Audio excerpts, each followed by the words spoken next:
Hai halo Sobat Netchess semua. Pada video kali ini saya akan mengulas pertandingan catur yang sangat menarik dimainkan oleh Grandmaster muda top dunia. Pertandingan kali ini dimainkan Daniel Dubov yang memegang bidak putih melawan Vidit Santos Gujrati sebagai hitam. Pertandingannya berlangsung dalam Global Chess League di Dubai tahun 2023. Dubov sebagai putih mengawali permainan dengan E4, Vidit pion E5, kuda F3, lalu kuda C6. Di sini Dubov membawa gajah ke B5, sebuah pembekal Ruy Lopez. Vidit memainkan Morphy defense dan Dubov menyelamatkan gajah ke A4. Kuda F6 dari Vidit menyerang pion dan Dubov melanjutkan dengan rokade sayap raja. Di sini Vidit tidak terburu mengambil pion, tapi gajah meluncur ke C5 mengosongkan jalur rokade pendek. Lalu Dubov merespon dengan pion maju, menyiapkan jalur pelarian gajah jika terus didesak pion. Vidit memajukan pion menyerang gajah, dan gajah memasuki petak yang sudah disediakan. Vidit belum juga rokade dan memajukan pion menyerang pion. Dubov cuek, dan dia juga mendorong pion menyerang gajah. Vidit juga tidak peduli, dan pion langsung saja pukul pion menyerang kuda. Masih awal sudah saling duel berserangan ya teman-teman. Lalu langkah mengejutkan di sini bukan pion pukul gajah atau kuda menyelamatkan diri dari tekanan pion, tapi Dubov membawa kuda sayap menteri lompat ke D2. Pengorbanan kuda di awal permainan ya. Lalu apa tujuan pengorbanan kuda ini? Kita lanjutkan dulu teman-teman. Setelah kuda D2, Vidit tentu pion kali kuda dan Dubov menteri kali pion menyerang kuda. Terjawab ya teman-teman, pengorbanan kuda tadi hanya sementara dan hanya sebuah penukaran perwira saja. Karena di posisi ini, dua perwira Vidit terserang dan tidak mungkin keduanya diselamatkan dalam waktu bersamaan. Jadi Vidit membawa kabur gajah ke E7, lalu menteri putih kali kuda skak. Vidit menutup dengan gajah dan menteri balik lagi. Pion kali pion oleh Vidit dan Dubov merespon dengan menawarkan pertukaran kuda. Vidit cuek dan di posisi ini barulah ia mengamankan raja.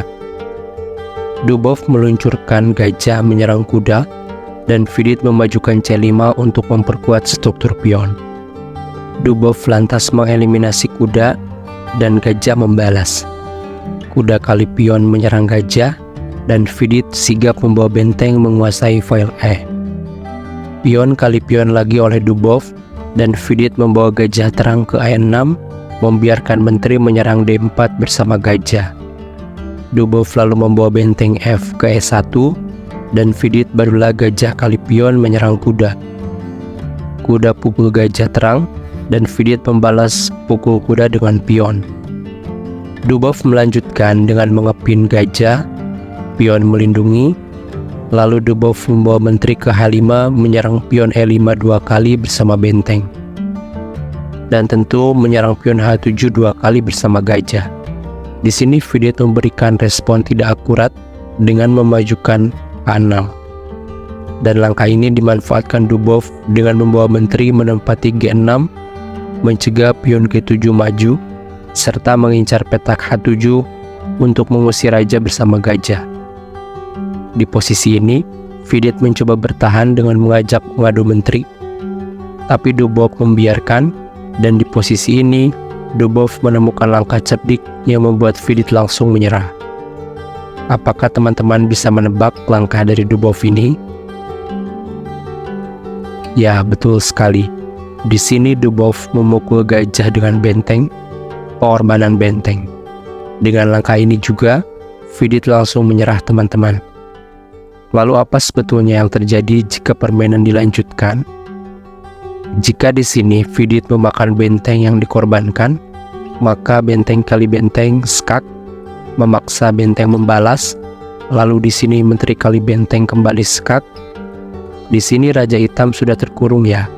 Jadi terpaksa menteri menutup skak, dilanjutkan gajah ke B3 skak, dan tentu saja di sini hitam sudah kalah telak setelah menteri kali menteri. Atau bagaimana jika di sini Vidit memaksakan menukar menteri? Simpel saja, tinggal gajah balas kali menteri dan masih menyerang benteng. Di sini tidak ada tempo untuk pion kali benteng ya. Dan jelas saja Vidit menyerah karena tertinggal satu perwira. Jika pion kali benteng, tentu benteng juga kali benteng, memaksa benteng membalas, dan setelah gajah kali benteng, Dubov unggul satu gajah. Di posisi seperti ini, untuk level Grandmaster top seperti mereka, unggul satu perwira di endgame tentu akan memudahkan memenangkan permainan ya. Sebuah taktik brutal dari Dubov ya teman-teman. Dari partai ini kita belajar bahwa tidak selamanya penukaran bidak kita layani langsung dengan penukaran juga. Ada kalanya kita setup dulu posisi yang bagus supaya penukaran yang dilakukan menjadikan kita unggul dalam posisi. Kita bisa lihat saat tadi Vidit menyerang kuda Dubov, Dubov tidak langsung menukarkannya dengan gajah, tapi dia korbankan dulu kudanya sementara dengan membawa kuda satunya berkembang. Karena setelah pion kali kuda, Dubov memiliki tempo membawa menteri keluar dengan membalas kali pion menyerang kuda di C6. Jadi di sini dua perwira Vidit sedang terserang dan tidak mungkin Vidit bisa menyelamatkan keduanya secara bersamaan. Jadi setelah gajah kabur, barulah Dubov balas kali kuda. Tentu selain mengembalikan defisit satu perwira, di sini juga kita unggul posisi dengan mengembangkan para perwira. Sama juga dengan posisi ini. Sewaktu Vidit menawarkan pertukaran menteri, Dubov tidak langsung menerima penawaran, tapi Dubov memperhatikan semua kemungkinan untuk keunggulan posisi. Dan dia menemukan langkah cerdik dengan mengorbankan benteng memukul gajah. Bukannya rugi satu benteng, Dubov malah unggul satu perwira karena pada posisi ini, pion tidak mungkin memukul benteng yang terkena pin oleh benteng dan terserang juga oleh menteri. Jadi begitu ya teman-teman, dalam bermain catur, kita harus bisa melihat semua kemungkinan yang ada, kombinasi apa yang bisa dijalankan, dan jangan ikut skenario yang dijalankan lawan. Kita lihat selalu secara lebih dalam semua kemungkinan dari semua bidak yang ada dan jalankan permainan sesuai skenario kita. Oke teman-teman, jadi segitu dulu ulasan permainan keren kali ini. Semoga menjadi inspirasi kita dalam meningkatkan skill bermain catur. Sampai jumpa di ulasan pertandingan menarik lainnya. Jangan lupa subscribe channel Netchess ini ya teman-teman.